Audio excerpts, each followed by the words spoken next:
Ba't ganyan yung reaction mo? Hoy, eclipse yun. Minsan lang may mangyaring ganung cosmic event. Like, literally world-changing. Bad trip nga, hindi pa ako nakakabay ng film strips eh. Alam mo kung ano yung world-changing? Pag bumaba yung presyo ng bigas. Yung dapat yung pinoproblema mo, hindi yung film strips mo.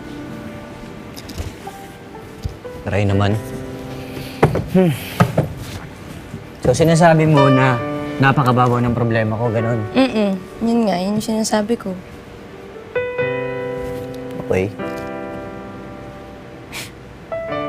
Sensitive. Cute ka naman pala pa nagtatampo eh. Sige na nga, sorry na, na-offend kita. Ano po bang pwede kong gawin para mapatawad niyo po ako, sir? Samahan mo ako manood ng eclipse. Seryoso?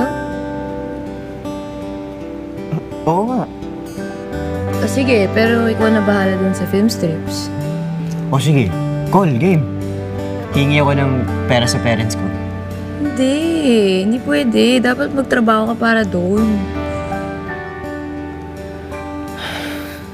O sige, ganito na lang. Mag-apply ako sa workplace mo. Ano? Mag-apply ako. Masaya yun. Tapos tour mo ako, ganun. Seryoso? Oo nga. Tsaka, di ba, sabi mo gusto mo ako magkapera. Eh, di mag-apply ako ng trabaho. Tapos ngayon, di mo ko tutulungan. Ano ba talaga? Eh, kasi hindi mo kasi kaya yung trabaho doon.